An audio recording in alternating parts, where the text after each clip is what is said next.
I see the value in my own work, but I also see the meaning in all the endeavors of the people of Fontaine. I believe I will continue to take pride in fulfilling my duties.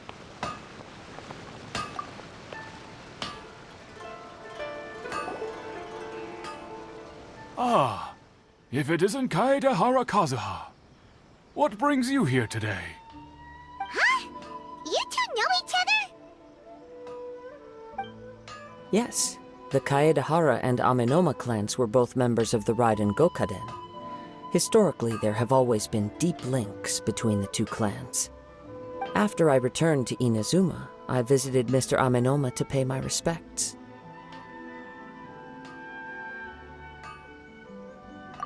Let me quickly explain.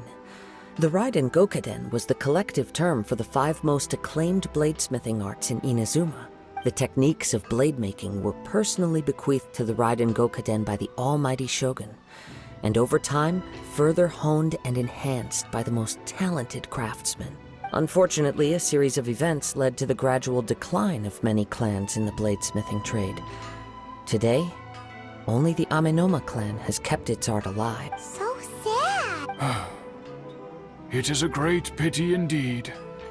In the old days, we each had our specialties, and just as iron sharpens iron, so too did we learn much from each other.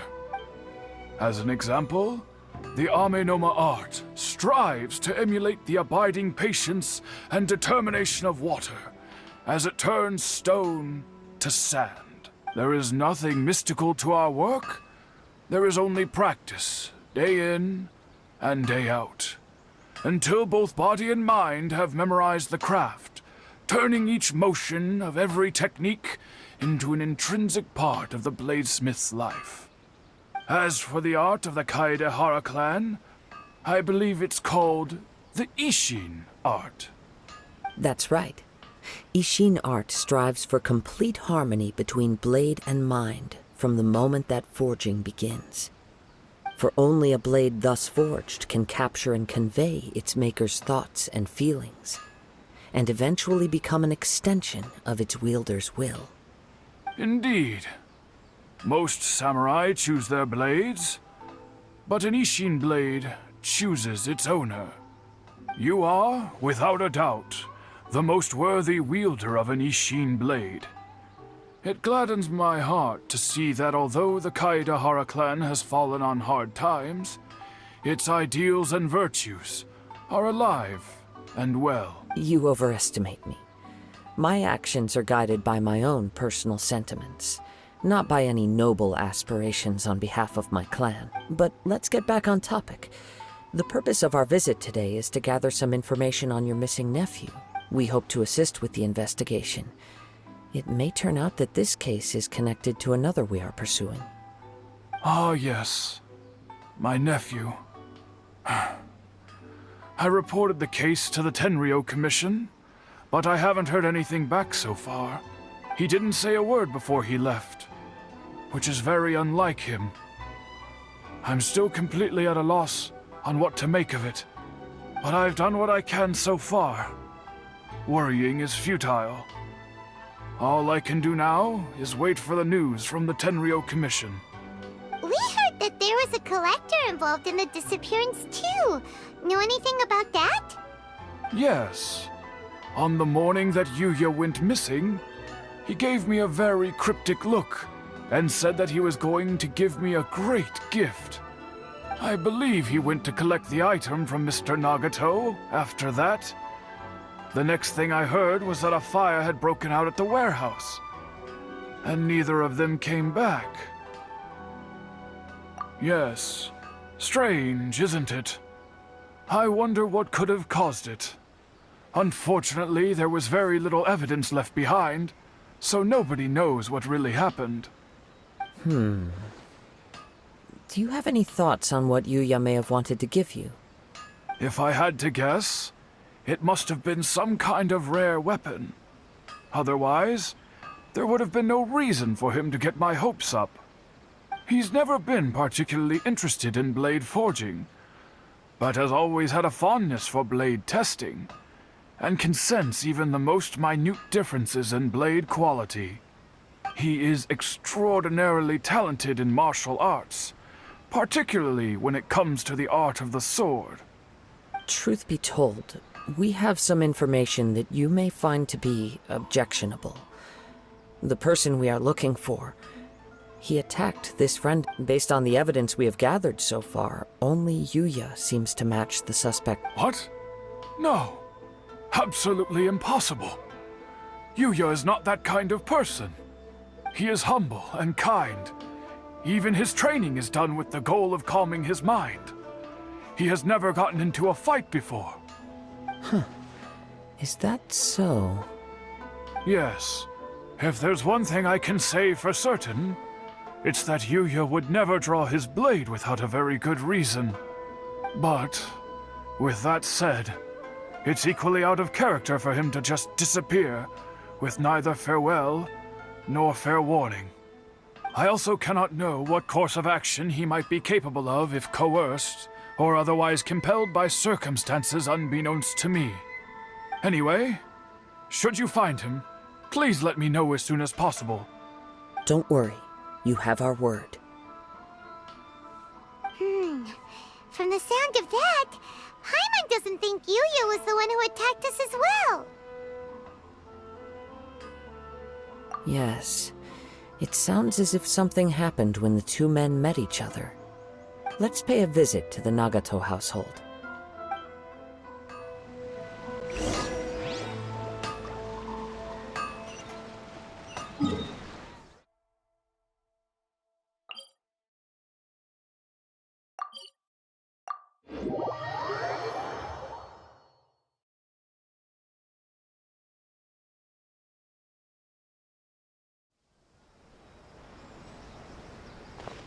You can find everything and anything in Tsukumomono groceries.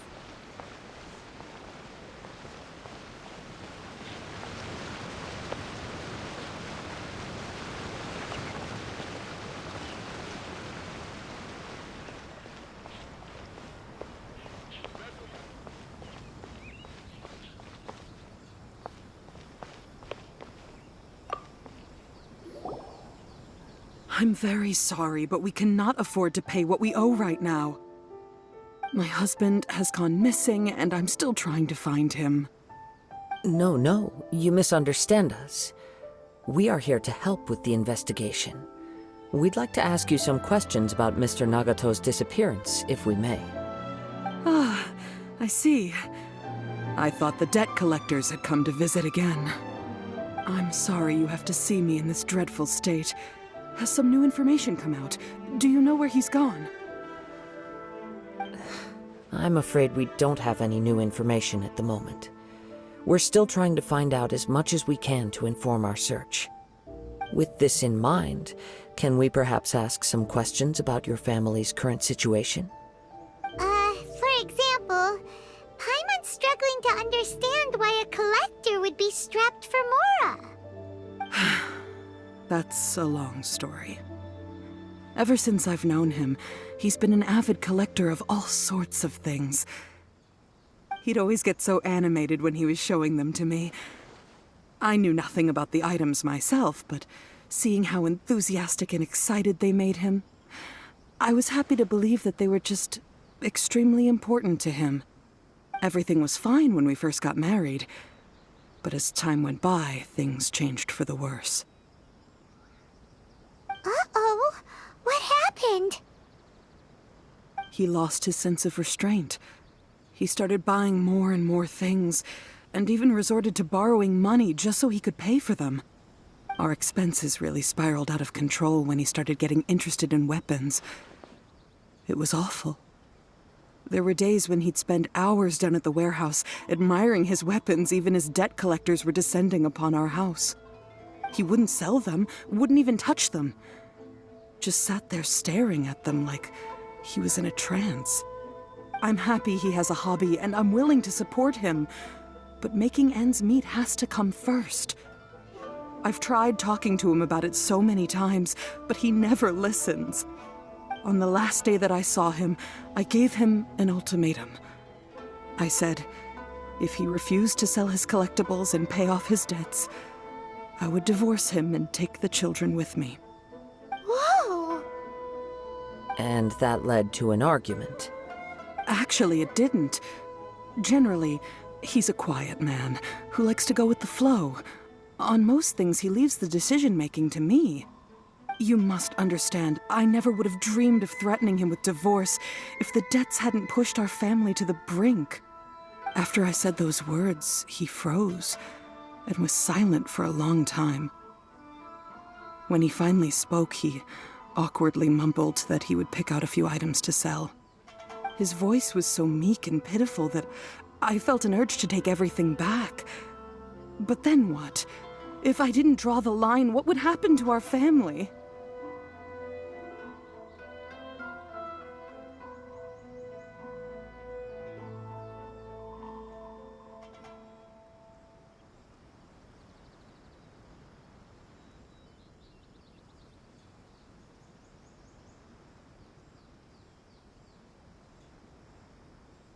Had I not indulged his bad habits, we wouldn't have found ourselves in such a predicament.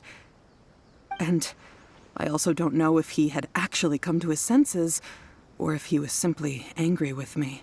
The next thing I heard was that our warehouse had caught fire, and both he and the buyer had gone missing. I see. I understand. Ame no Mayuya came to purchase a weapon from Mr. Nagato. During the sale, a fire broke out at the warehouse, and both men disappeared. At first, I assumed they must have gotten into an argument over the price. But my husband has never been one to negotiate. He never even haggles when he's out buying groceries, so it's hard to imagine him getting into a fierce argument.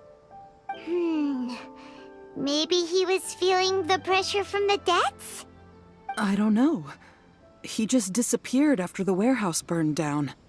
Perhaps he's too afraid to come home now that all his collectibles have been lost in the fire, and he's got no way to pay off our debts. Even though I'm still a little mad at him, we're a family, and I want us to face our family's crisis together. As long as he's willing to turn over a new leaf, I know we can work things out. Please don't get upset. There could be more to this situation than meets the eye.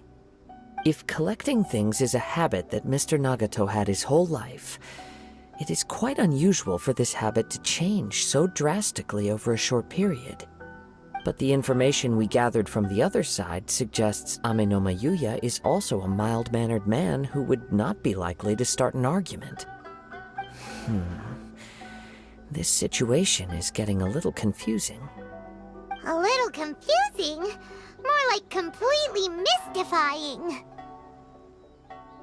Let's try a change of scenery and see if we can piece together what we've learned. Rest assured, we'll notify you if we find anything. Thank you so much. I just want him to come home.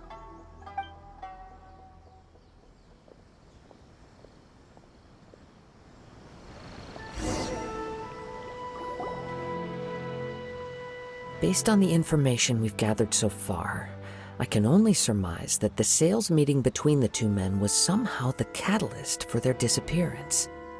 The fire at the warehouse likely played a part in how the situation unfolded, though its exact role is a mystery. Do you have any thoughts? Well, Paimon was thinking that maybe someone accidentally knocked over an oil lamp and... Nope, never mind. Paimon's brain needs to rest for a while. Over to you.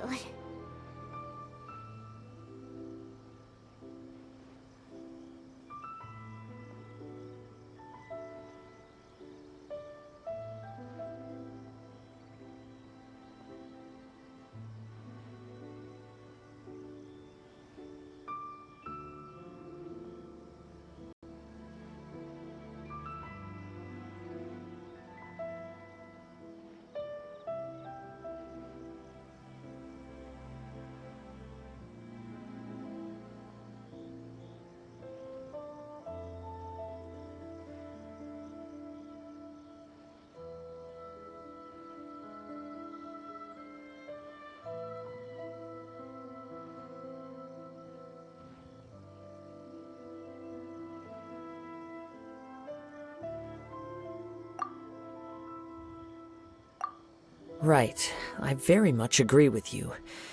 Working off what we know so far, there are too many things that don't add up. The chances are that there are still some clues left for us to... One fact that I keep coming back to is that Amenoma Yuya is polite and well-mannered, while Mr. Nagato is introverted and passive. Neither seems like the type of person who is inclined towards initiating conflict. Mr. Nagato, being heavily in debt, is also the only one of them with the potential motive to disappear after the fire. The more I ponder it, the more puzzling it becomes. Just what could have happened there? Right. Although the time frame seems to broadly match, no other details that we've learned seem to link the two events together. Amenoma Yuya lacks a key distinguishing feature of the attacker, namely that he is principally a practitioner of the blade testing techniques of Amenoma art, not those of the combat-oriented Ishin art. Darn! We thought we could get two birds with one stone here, but at this rate, it's starting to look like a wild goose chase. Let's keep going, since we've come this far. If we can solve the case, both Mr. Amenoma and Mrs. Nagato will be able to get some closure. Okay, but where should we go now? Let's head out of the city and check out the warehouse. There's still a chance we may be able to find some shreds of evidence.